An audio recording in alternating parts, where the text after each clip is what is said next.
আমরা কিন্তু ওই প্রধান উপদেষ্টার যে ঘোষিত যে টাইম ফ্রেম ওটাকে মাথায় রেখে কাজ করছি।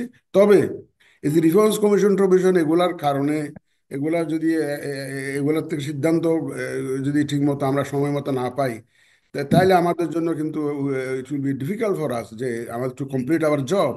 কিন্তু আমরা কিন্তু এখন টাইম লাইনটা মাথায় রেখে কাজ করছি। জি। এতে আপনি জানেন যে আমাদের গত তিনটি ইলেকশনের মধ্যে কমপক্ষে আমাদের খুবই বাজে অনেক গল্প শুনেছি নির্বাচন নিয়ে। রাতের ভোট, দিনের ভোট রাতে, তারপরে আপনার দেখা যাচ্ছে যে এক পেশে ভোট, এরপরে আমাদের যে তথাকথিত ভোটকে রিগিং করা, ভোটকে জালিয়াতি করা, তারপর বহু কাহিনী আছে। এগুলিকে আপনি কিভাবে মোকাবেলা করবেন স্যার? বিকজ সব যদি একদম খুব স্বল্প সময়ের মধ্যে আপনাকে আমি একদম ডিরেক্টলি কিছু কিছু প্রশ্ন করি বলি, আপনাদের যে সেট আপটা রয়েছে সেই সেট আপ নিয়ে বেশ প্রশ্ন রয়েছে। কারণ যে সেট আপটা দীর্ঘদিন ধরে অন্য বিতর্কিত ইলেকশন গুলি করে এসছে, সেই একই সেট আপ এখনো পর্যন্ত রয়েছে। আপনারা কমিশনার পরিবর্তিত হয়েছেন, কিন্তু সেট আপ তো আগের মতোই রয়ে গেছে। রিটার্নিং অফিসার যারা ছিল তাদের ভূমিকা নিয়ে বিগত আমলে বিতর্কিত বিতর্ক ছিল। কিন্তু এই খুব কম সময়ের মধ্যে, যদিও আপনার কাছে আমার আরেকটা প্রশ্ন হয়তো আমি আগেই করা উচিত ছিল, সেটি হলো যে কবে নাগাদ আপনারা ইলেকশন করবেন? তার আগে কি সেট আপটাকে পরিবর্তন করে আপনার মন মতো একটা ইলেকশন দেওয়ার মতো সেই পরিবেশ তৈরি করতে পারবেন কিনা?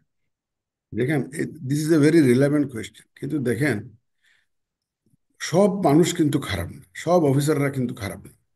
তারা নানা কারণে তাদেরকে কোঅপারেট করতে হয়েছে। এটা আমার বিশ্বাস। সুতরাং সবাইকে আমরা একদম যদি বলি যে না সব অফিসার আগের আমলের সাথে কোঅপারেট করে এই যে খারাপ নির্বাচন দিতে চেয়েছে, এমন না কিন্তু। তাদের মধ্যে অনেকে আছেন যারা এটাকে সম্মতি দেন নাই, বাধ্য হয়েছেন করতে। ওই সময়ে ভাই কার সাধ্য ছিল, কার ক্ষমতা ছিল, কার ঘাড়ে কয়টা মাথা ছিল যে প্রতিবাদ করে তো চাকরি ছাড়তে হতো। এবং চাকরি ছাড়ার পরেও তো অনেকে শাস্তির মুখোমুখি হতে হতে হয়েছে। এই জন্য আমি সবাইকে খারাপ মনে করি না। যাদেরকে স্পেসিফিক আমরা কমপ্লেন পাবো এবং যা বুঝতে পারবো তাদেরকে আমরা অ্যাপ্রোপ্রিয়েট অ্যাকশন নিব। But I am trying to take on board যে আমার ইলেকশন কমিশনে যারা অফিসাররা আছেন আমার এখানে, আমি তাদেরকে সাথে নিয়ে চলতে চাচ্ছি, যাদেরকে মোটামুটি যারা গ্রহণযোগ্য মাত্রার অ্যাকসেপ্টেবল অফিসিয়ালস, তাদেরকে সাথে নিয়ে আমি তাদেরকে মোটিভেট করার চেষ্টা করছি। এবং আমার আমার ধারণা, প্রপার এনভায়রনমেন্ট পেলে তারা একটা ফেয়ার ক্রেডিবল ইলেকশনে তারা অবদান রাখতে পারবে। কারণ এই সমস্ত লোকগুলাই কিন্তু দেখেন, আপনি 91-তে, 96-তে, 2001-এ, ইভেন 2008-ও যদি ধরি ধরি, তারা তো মোটামুটি ভাবে ফেয়ারলি ইলেকশনে তারা কন্ট্রিবিউট করেছে। তো তারা তারা করেছে। আমি বিশেষ করে আমি 91, 96, 2001 এই বলবো, এই যে কেয়ারটেকার আমলে যেগুলো এই তিনটা হয়েছে, এই লোকগুলাই তো ছিল। এরাই তো পরবর্তীতে আবার অন্যরকম হয়েছে, the same set of people. সুতরাং আমার মনে হয় যে যদি if the environment is right, তারা যদি বুঝতে পারে যে আমাদের কোনো অসুবিধা হবে না, আর যদি হুম। আমরা যদি এদিক ওদিক করি তাহলে প্রপার শাস্তি পেতে হবে। আমরা হুম। রিওয়ার্ড পানিশমেন্টে যাব।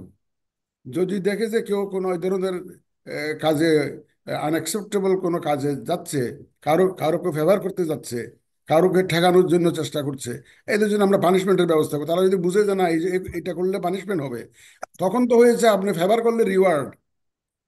আমরা ফেভার করলে রিওয়ার্ডে যাব না, ফেভার করলে পানিশমেন্টে যাব। কাউকে যদি ফেভার করে আমরা পানিশমেন্টে যাব, নট রিওয়ার্ড। আমরা চাইবো যে একদম আইন কানুন মোতাবেক স্বাধীনভাবে যাতে এই তারা যাতে কাজ করে, আমরা সেই লক্ষ্যে তাদেরকে মানসিকভাবে প্রস্তুত করার চেষ্টা করছি। আপনি দেখেছেন আমি মাঠ পর্যায়ে ভিজিট করেছি। I am trying to take them on board. এবং আমি তো তারা অতীতে যাই করুক না কেন, যাই করুক না, তারা তো শিক্ষিত লোক। তো সুতরাং হুম। সবাইকে আপনি আপনি একদম ব্লাঙ্কেট ওয়েতে বলতে পারেন না যে অল আর ব্যাড ব্যাড ব্যাড পিপল। হুম। আমি কারণ এই জন্য কোনো প্রিকনসিপ্ট আইডিয়া নিয়ে একজন একজন সম্পর্কে ব্যক্তিগতভাবে না জেনে, তার সম্পর্কে স্পেসিফিক ইনফরমেশন কালেক্ট না করে, হুম। কাউকে নিয়ে প্রিকনসিপ্ট আইডিয়া নিয়ে আমি আগাতে চাই না। সেই ঠিক এটা আছে, কিন্তু স্যার মানে এই সেট আপটা বিষয়ে তো মোটামুটি আমাদের একটা বিতর্ক তো আছে। তার মানে কি আপনি এই একই সেট আপ নিয়ে বা ডিসি দেরকে, যারা ইউনো আছে বা সরকারি অফিসার যারাই যে সেট আপ দিয়ে সবচেয়ে নির্বাচন হতো, এই সেট আপ দিয়েই সামনে নির্বাচনে যাচ্ছেন, এটা কনফার্ম মোটামুটি? না না না, সেটা না, সেটা না। যে মানে এই ডিসিরা, পলিসিটা, এই পলিসির না না মাধ্যমে না যাচ্ছেন? না, যে এখানে মানুষের পরিবর্তন হতে পারে।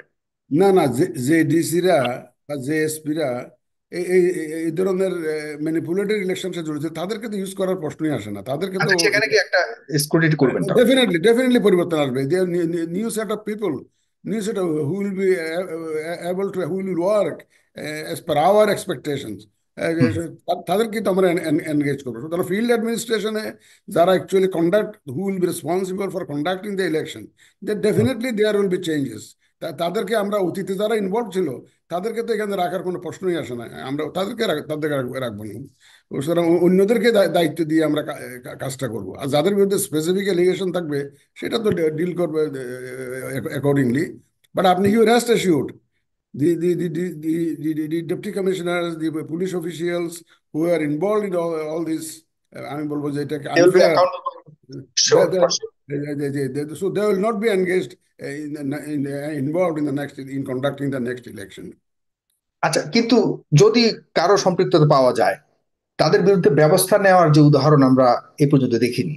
কঠিন ব্যবস্থা নেওয়া, যারা এগুলোর মধ্যে আপনার সম্পৃক্ত হিসেবে দেখতে পাবেন, আপনাদের কাছে প্রমাণ এনে দেওয়া হবে, কোথাও কোনো নির্বাচন রিগিং হলো, কোথাও কোনো একটা কেন্দ্রের মধ্যে ঝামেলা হলো, এগুলিকে আপনারা আসলে কতটুকু সিরিয়াসলি সামনে ইলেকশনে দেখবেন? কারণ আহ পেশি শক্তির তো একটা তো প্রভাব সামনেও থাকবে বলে অনেকে মনে করে যে সামনেও হয়তো একটা ইয়ে, কিন্তু আপনারা এগুলিকে কিভাবে মনিটর করবেন, এগুলি কিভাবে আহ মানে নিষ্কৃতি করার মতো একটা ব্যবস্থা করবেন?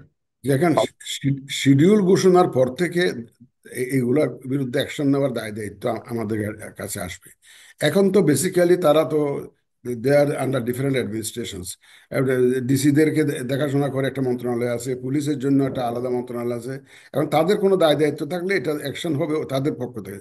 যেদিন শিডিউল ঘোষণা হবে তারপর থেকে যদি আমি কোনো কারণে কোনো মিসকন্ডাক্ট দেখি বা কোনো ধরনের কোনো এই ধরনের বায়াসড অ্যাক্টিভিটিস দেখি, তখন আমরা অ্যাকশন নেওয়ার সুযোগ আসবে, এবং আমরা কিন্তু অ্যাকশনে যাব।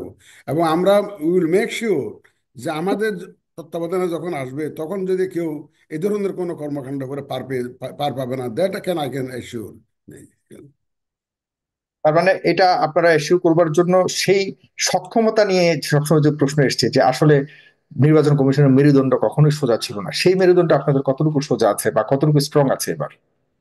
আপনি খবর নিয়ে দেখতে পারেন, আমার ব্যক্তিগত মেরুদণ্ড কিন্তু সবসময় সোজা ছিল। আমি কোনো সময় আমি কোনো সময় ব্যান করি নাই, কম্প্রোমাইজ করি নাই। বহু চ্যালেঞ্জ ফেস করেছি। আমার পার্সোনাল ট্রেজ রেকর্ড ইজ, আমি কোনোদিন মেরুদণ্ড ভাগা করে চলি নাই। মেরুদণ্ড সোজাই থাকবে ইনশাল্লাহ। এবং আমার যারা কলিগ আছেন হুম। তাদের মধ্যে আমি সেই সেম কমিটমেন্ট দেখতে পারি। আমি আমার যে দেখতে পাই যারা, তারা তারা তারা সবাই কিন্তু এক এক বাক্যে স্বীকার করেন হুম। যে আমরা যে কমিটমেন্ট জাতির জন্য দিয়েছি সেটার লক্ষ্যে আমরা আপনার নেতৃত্বে এগিয়ে যাব। একদম that is the commitment they have given me, এবং I find that they are all working very. আপনাদের অন্য কমিশনারদের মধ্যে মানে ঐক্য কেমন? আপনাদের মতামতের যে ভিত্তিতে সিদ্ধান্তগুলি আপনারা নেন, এগুলির মধ্যে সবাই কি এখন পর্যন্ত ঐক্যবদ্ধ আছেন কিনা? বিলিভ মি, এ পর্যন্ত আমরা তো নভেম্বরের 24 তারিখ থেকে কাজ করছি। হুম। আমরা কিন্তু we talk the same language, we speak the same language, we do everything under consensus. আমরা কিন্তু আমি, even when I take a decision, I discuss with them unofficially, informally, without calling into a meeting in my room. When we come at a consensus, then we take the decision jointly. যদিও হয়তো অনেক সময় joint decision হিসাবে যায় না, but it is total endorsement of all five members of the commission, including myself and four other total commissioners. Understanding আছে আপনাদের মধ্যে কোনোদিন? 100% understanding, 100% understanding. So what ever we are doing, আমরা কনসেনসাসের মাধ্যমে কাজ করছি ইনশাল্লাহ। জি। আহ, এখন একটু ওই যে সবচেয়ে গুরুত্বপূর্ণ যে প্রশ্নটি নিয়ে এখন মোটামুটি সকল রাজনৈতিক দলগুলো মোটামুটি প্রতিনিয়ত আপনাদের দিকে প্রশ্ন করছে, সরকার দিকে প্রশ্ন করছে, বিশেষ করে বিএনপির পক্ষ থেকে, জামাতের পক্ষ থেকে অন্য দল, সেটি হলো নির্বাচন কবে হবে। এবং সেই নির্বাচনটি আসলে কয়েকভাবে তো অনেক আমরা দেখেছি নির্বাচন যে সংস্কার কমিশন অলরেডি প্রায় 150টা সুপারিশ দিয়েছে আপনাদের কাছে। আপনার সেই সুপারিশগুলো থেকে কোন কোন সুপারিশগুলিকে সবচেয়ে বেশি গুরুত্ব ইতিমধ্যে দিয়ে আপনারা ভাবছেন যে এগুলিকে নিয়ে কাজ করবেন আপনারা? আর সবচেয়ে বড় কথা হলো নির্বাচনটা কবে হতে যাচ্ছে? দেখুন, নির্বাচন কবে হবে এক্স্যাক্টলি দিনক্ষণ দিয়ে আমি এখন আপনাকে বলতে পারছি না। তবে যেহেতু মাননীয় প্রধান উপদেষ্টা একটা ওনার টাইম ফ্রেম উনি ঘোষণা করেছেন, ওনার 16ই ডিসেম্বরের ভাষণে এটা করে একটা ঘোষণা দিয়েছেন। ওই ঘোষণাটা পাওয়ার পরে হুম। I sat with my officials here in the EC.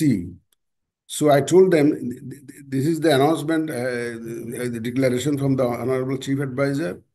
Hmm. Nothing doing, we have to try to achieve that timeline. উনি যেটা দিয়েছেন আমাদেরকে এটা মিট করতে হবে, কাম হুম। হোয়াট এভার মে। আপনারা ওয়ার ফুটিং এ কাজ করেন, ওয়ার হুম। ফুটিং, কারণ আমাদের এটা একটা নির্বাচনের প্রস্তুতিটা একটা দীর্ঘ প্রক্রিয়া। যে হুম। এই যে দেখেন আমরা বাড়ি বাড়ি গিয়ে যে ভোটার লিস্ট আপডেট করতেছি, এটা তো ধরেন আমাদের তো 6-7 মাসের একটা বিষয় আছে, এটাকে আমরা স্কুইজ করে নিয়ে আসছি এবং বেশি সংখ্যক লোক মাঠে নামাইছি। ওই প্রায় 66,800 people are now in the field. They are working 66,000, can you imagine? We have to train all this people. আমরা আগে হাজার খানিক ট্রেনারকে ট্রেন করেছি আগে এখানে, ট্রেনারকে ট্রেন করে মাঠে ছড়িয়ে দিয়েছি যাতে তারা ওই যে এদেরকে ট্রেন করতে পারে। They are now already in the field. So আমরা কিন্তু ওই প্রধান উপদেষ্টার যে ঘোষিত যে টাইম ফ্রেম ওটাকে মাথায় রেখে কাজ করছি। তবে এই যে রিফর্মস কমিশন টমিশন এগুলার কারণে, এগুলা যদি এগুলার থেকে সিদ্ধান্ত যদি ঠিক মতো আমরা সময় মতো না পাই, তাইলে আমাদের জন্য কিন্তু it will be difficult for us যে আমাদের টু কমপ্লিট আওয়ার জব। কিন্তু আমরা কিন্তু এখন টাইম লাইনটা মাথায় রেখে কাজ করছি, সেভাবেই এগিয়ে যাচ্ছি। এই যে রিফর্মস প্রপোজালগুলোর কথা আপনি বললেন যে যে জি। দেখুন, যে বজলুল আলম মজুমদার সাহেবের মতো একজন সম্মানী ব্যক্তি, প্রাজ্ঞ ব্যক্তি, জ্ঞানী ব্যক্তি, অভিজ্ঞ ব্যক্তি এই আমাদের এই রিফর্মস কমিশনটার প্রধান প্রধান ছিলেন, আমাদের প্রধান ছিলেন। সুতরাং ওনাদের উইজডমের উপর আমাদের কনফিডেন্স আছে, যে যে কনফিডেন্স আছে।